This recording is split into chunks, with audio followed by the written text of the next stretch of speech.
Welcome to AGAPE Social Justice, where we focus on love, truth, and justice. Today, we're talking about something that's near and dear to my heart, and that is the essence of AGAPE social justice. A lot of people have asked me, what does that mean exactly? Well, for me, AGAPE, God's love, a deep, deep love for our neighbor, infused with social justice. My perspective is that when we turn to scripture, this is exactly what we find in the Bible. And I feel like Jesus is our first example of who is an advocate for the community. And I believe that we should live by that example. And so that's what I try to do every day with everything that I do. And I like to have people in my circle who do that as well.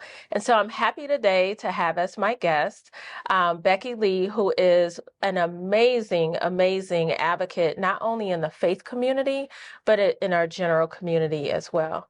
So Becky, I want to thank you for being with us today. Yes, I feel so excited to be here with you, and Yes. really honored to be able to come alongside the work that you are doing, because you live into what you just described every day so beautifully. So it has been an honor and just joy that God has brought us together to be on mission in some different spaces. Yes. And I hope we get to talk about Yes, thank you.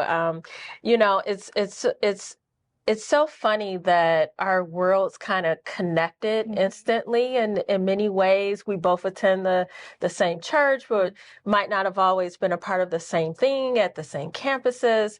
But we find ourselves interconnected with community organizations. I know you are director over, outreach for the church. And so I want you to tell us a little bit about what you do, and then we're just going to pivot a little bit and talk about how you got there. Okay, great. So I'm the director of mobilization and cultural engagement at Kensington Church. So we are a multi-site church, 6 campuses in Michigan.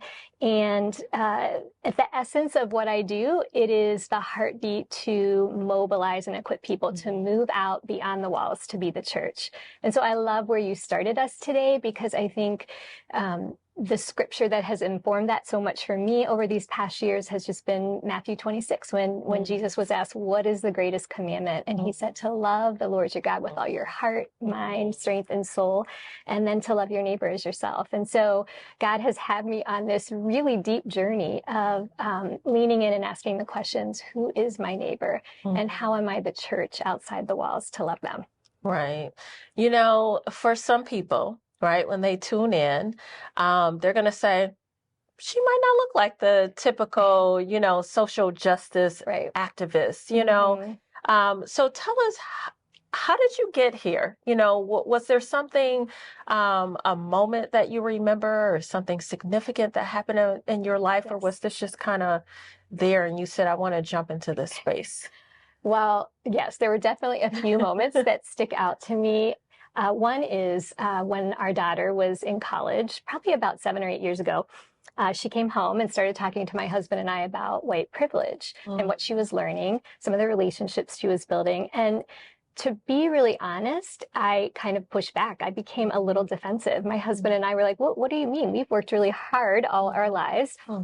And so she started explaining that to us and asked us if we would be part of a learning journey with her. And I was watching her grow as she was building these more diverse, rich relationships on her college campus. And I knew that that was something I wanted to lean into too. So kind of started a learning journey where I realized, wow, I am in an echo chamber. I am mostly around people who look like me, who have the same socioeconomic status as me, who are Christians, maybe have the same voting preferences. So I really started shaking up how is that? And I think my life can be so much richer if there is a diverse community around me. And so just started thinking about, how do we invite people to our table? How do we build tables and spaces? Like, I think of this today as a space like that, which is so beautiful. So how do we build those tables where we can sit across from each other and share what are our lived experiences? What are we passionate about? And so just started on that journey. And then around, must have been like spring of 2020, when Ahmaud Arbery was killed, it just wrecked me. I had this holy discontent of like, how is this happening in this country today, and what needs to happen to change Right. the racism that we are living with. And then followed up with George Floyd in summer of 2020. And again, just this holy discontent and really wanting my white brothers and sisters to be as passionate as I was about it. And so I started searching, what are ways in my role at the church that I'm at Kensington Church, how can I create learning pathways for people to grow? Because that's been so transformational in my own journey, but also building diverse relationships. So those two things coming together, being in proximity with people, really was just helped me grow so much. So I was researching what are ways that we can learn and grow in the area of racial justice. Found this incredible program that was birthed out of a church in Cincinnati called Crossroads. It's Courageous Love is the organization, and they have created this incredible content called Living Undivided. And so that is where you and I have gotten to do some things together. Yeah. And they're learning cohorts that are in a diverse environment where you really learn everything from the racial history of our country to really specifically learning each other's lived experiences and how the through line of racism has impacted where we are today. So those are probably several of the moments that just really had a huge impact on me. And I think there's a quote that I feel like has shaped me since that time, like summer of 2020, so much. And it's a Mother Teresa quote. And it says, "We have no peace because we forgot that we belong to each other." And so I think that is what has happened in so many of our communities is we forgot that we belong to each other. And as you start sitting around tables and building proximity and our empathy for each other grows, our curiosity about each other's stories grows, I think that's where we can build bridges.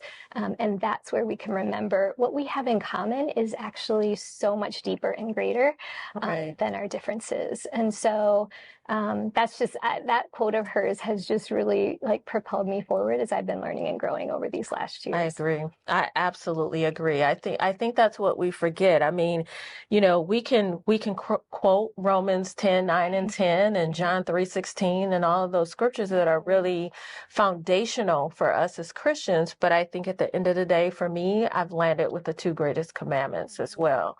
And I think that people forget that our light, right, into this world is the way that we love one another. That's the way that people see love in action. And I love the fact that you used holy discontent. Yes. Right? I love that because for me, it makes me think about how we feel grieved in our spirit, right? And it's almost like that's what it takes to get people to engage and then to get people to activate into some sort of what our church calls mobilization, right? Because we can understand intellectually. There's a lot of education going on. We have, corporations. Now you have faith-based institutions, you have schools, you name it, community organizations. They're all doing some form of education at this point. Right. But I used to wonder, like, where's the disconnect? We have, even with law enforcement agencies, I'm also an activist in that space in terms of police community relations. And I would say, what are we missing? And I think it's that heart space. It is that grieving that you talked about in order to shift the conversation. And so how did that unfold in your house? Like, for people who are in the audience listening, who maybe kind of want to take that next step, but aren't really quite sure what to anticipate, what that looks like. Tell us a little bit more about how you took that next step in your journey. I think for my husband, Don, and I, a lot of it was just, we love to open our home. And so some of it was just inviting people over for dinner and getting to know each other, slow, easy steps, right? And so I think that began to stir a lot in us. And then I think we really were trying to learn and grow. How because our heart's desire, my heart's desire, is to be an ally. And so how do I learn? How do I amplify the voices of, people of color? How am I reading their work? How am I learning from them? How am I coming alongside and trying to support? And there's so much there's so much beauty out there. And so just to slowly start that learning journey, and then I think back to what we talked about initially, and that's the proximity to each other and learning each other's lived experiences. And so one of the things I'm really passionate about and trying to live into more is creating, we call them learning immersion experiences. So we've done multiple versions of this. We've done something in Detroit where you take a mixed group and you have tour guides in Detroit taking you through some of the iconic civil rights moments in Detroit, starting at the Burwood Wall and looking at redlining. Like, I think so many times I've said to myself, how did I not know? How did I live my whole life? I consider myself an avid reader. I love to learn. How did I not know about things like the Burwood Wall? How did I not know about the Tulsa Massacre? Just so many things. So putting people in proximity for those kind of learning experiences together. I've also had the opportunity to go on a learning immersion experience called Sankofa with the Evangelical Covenant Church, and that is an African-American civil rights journey through the South. And that was so powerful. I just can't even tell you how much I learned through that experience.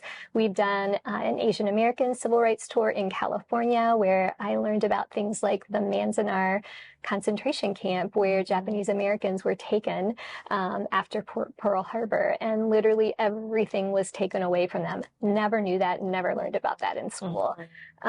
We recently just did a trip to the southern border where our hope was to understand what is happening with the immigration crisis, not through the content you're taking in from social media or news, because for me at least, I usually take in the things that I already am aligned with from a value standpoint. So it's so hard to really understand what is happening at our southern border, and not as a political issue about immigration reform, but as a humanitarian issue. Like, how are we seeing, knowing, and loving the people who are desperately seeking asylum and life for their families? So taking a trip like that and coming alongside some NGOs and some missionaries, but also meeting with the Border Patrol and serving them a lunch and hearing their lived experiences and their stories. They're often villainized in the media, but they really are people who desperately care about doing their jobs and keeping our country safe.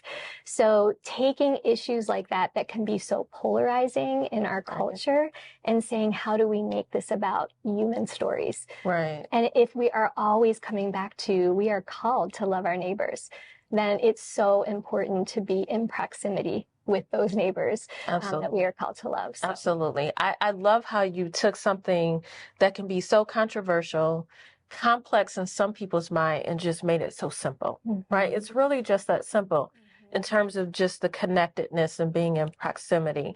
And maybe some people can't go and do a mission trip. Maybe they can't go out of state, but they can certainly find a way to offer to break bread with someone, right? That's one of the easiest things we can do. Engage in a conversation with someone and learn more about their lived experience.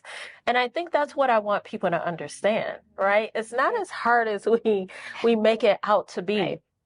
I mean, how many hundreds of years, I'm like, will we have to go into the future before we figure out how to do this better? It's really just an acknowledgement and a willingness to take that next step. Right. And it's going to be messy. Right? It's going to be messy. And it has stretched me so many times, so often. And, just little steps that you can take. How I was really passionate about, how can I support Black-owned businesses? Can I go to Black-owned restaurants, Black-owned bookstores?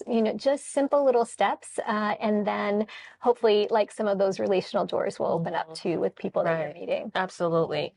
For this journey that you started, I have to say you are, in my opinion, one of a handful of people who, when you're just your presence, it's like I can feel the love that you have for people. And I almost want to say it's a gift, but I feel like if we all just really just kind of tap into that heart space, like it would just ooze out of us. And I feel like that oozes out of you.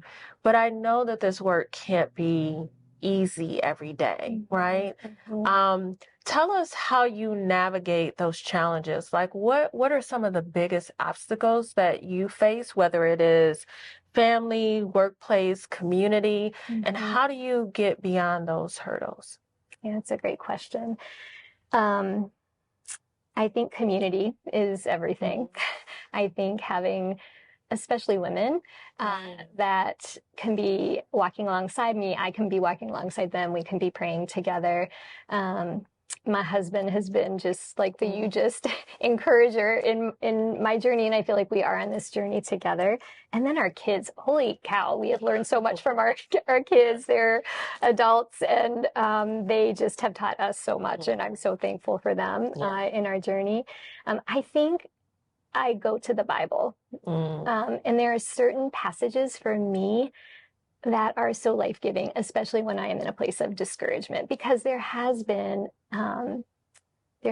profound disappointment in my own heart at some of the ways I feel like the overall church, the big C church, has not stepped into social justice issues or have put up barriers to doing the bridge building work that needs to be done for racial solidarity. There's just been a grief in my heart, to be really honest. And I have often felt just like I'm alone sometimes, right? And so that's when it's really important for me to be asking community for prayer and for just support. You've been such an encouragement in my life. And but the Bible part for me is looking at the way of Jesus. And when I think about what I love most about the Gospels is Jesus went out of his way to get in the way of the people who were hurting, who were at the margins, who were considered outcasts. I mean, we're all outcasts and misfits, right? But for the grace of God and Jesus loving us.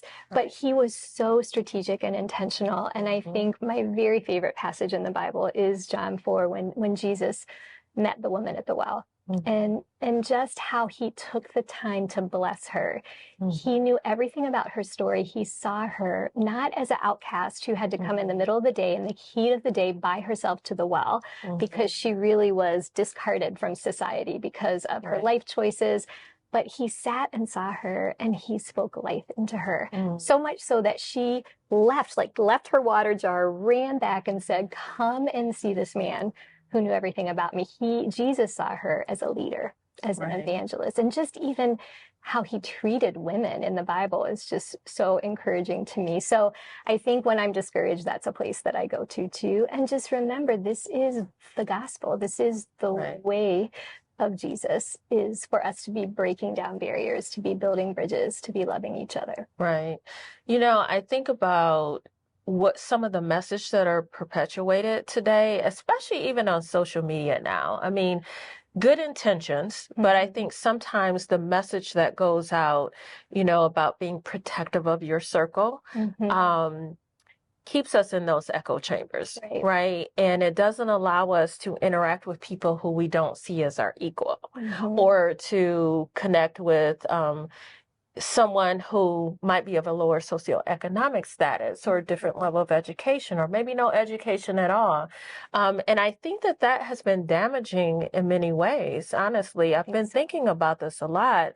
And don't get me wrong, I get from a business perspective, right? We need people to mentor us and to get us where we need to be. But I think when we begin to apply those kind of secular messages in our everyday life, it takes away like the human spirit, that is in us, and we begin to apply it in those ways. And unfortunately, then we end up like, putting a distance between us, right? And then people can feel like the church, Big C church, right? Feels like they're better than, you're less than. And so now we have this crisis where you have a lot of young people who are saying, I don't want any parts of that, right? That sounds like hypocrites to me. Thank God for your children and for many of the college students who are out here saying, hey, church, I'm calling you out on it. Right. You need to do better. Right. What are some of the things you think that maybe we can say to the church and do, with our church leadership, not just in our local community, across the state and across the country, to really get them to understand social justice is exactly what we're supposed to be about? How do we do that? I get stuck there. I do too sometimes. That's why I'm glad we're working together. I think I just go back to the word pathways. How can we all be part of creating pathways for people to learn and grow and to build relationships and to have proximity? And so the work of Living Undivided, it's a 6-week journey. And I've been encouraged by how many people from church leadership at our specific church have started to go through that process and really open themselves up. It's hard work. It's coming face to face with a lot of broken systems and a lot of sins, basically. And so, but I'm encouraged that so many people are saying, I want to enter in and do this kind of work. So I think the more we can invite people into those kind of pathways and experiences, I think the more we break down the barriers. And so another mantra that I love of someone that I follow on social media is the author, Carlos Whitaker. He always says, don't stand on a position, walk with people. And so I think whenever we can see the humanness in each other, Right. In scripture, it talks about breaking down the dividing walls of hostility so that we can become one new humanity. And so I think whatever we can do to break down those barriers is going to do so much for everyone, from leadership all the way down. Right. I'm thinking about Living Undivided and how initially, actually, Kimber Bishop Yankee, who is a mutual friend, contacted me one day and said, hey, Stephanie, I want to tell you about Living Undivided. I think you'd be perfect for this. And I remember saying, Kimber, no.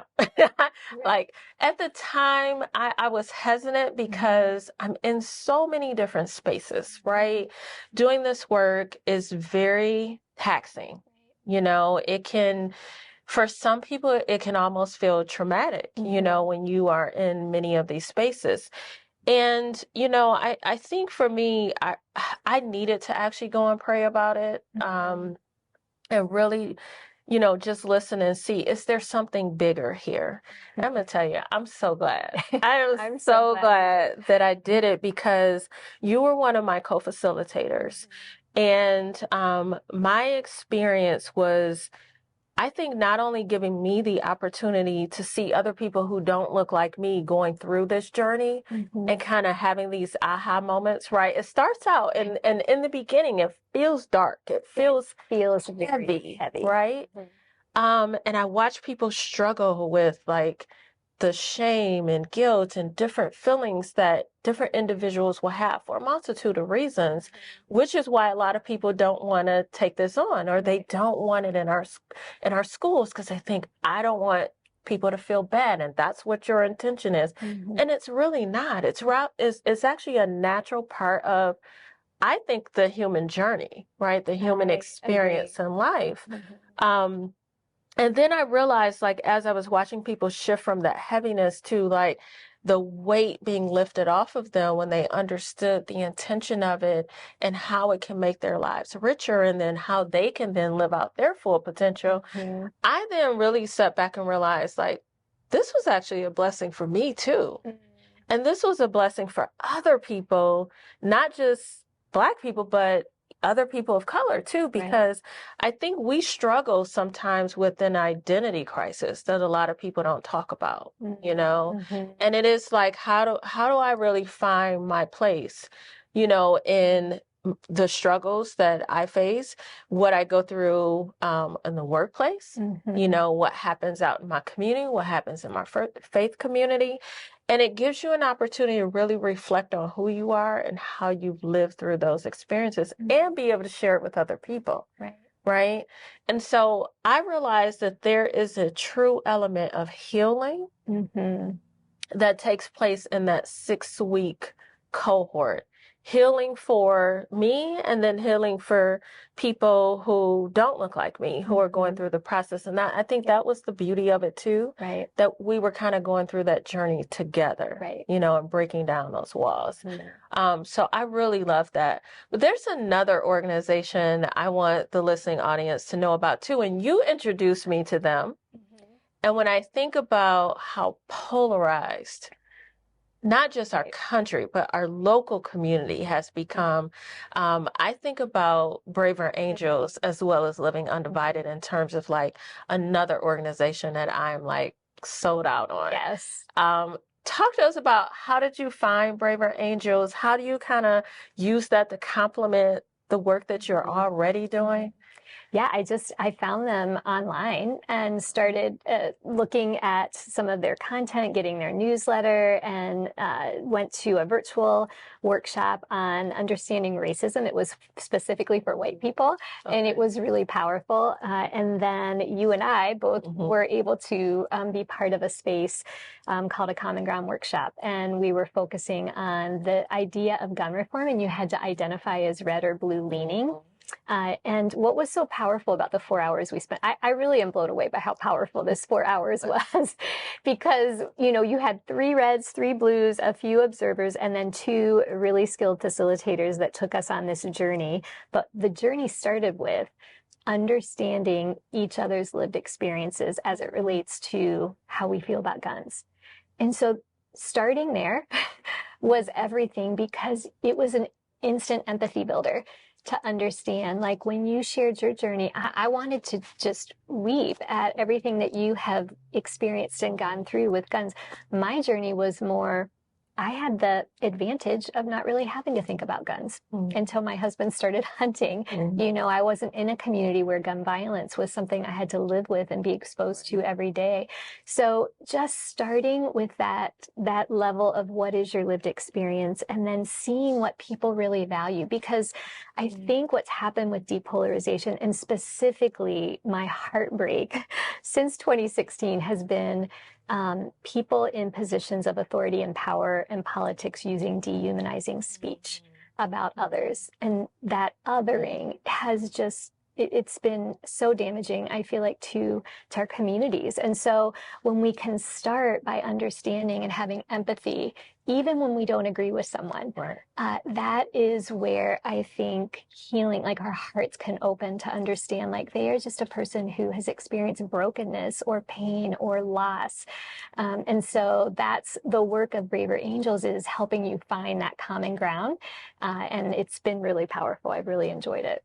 Wow. Yeah. Yeah. I encourage your watchers, listeners to look it up, go online, and get connected. Definitely. I absolutely agree. I know we could talk about so many other things. But I just want to really commend you for stepping out and taking the risk, because I know it's not easy.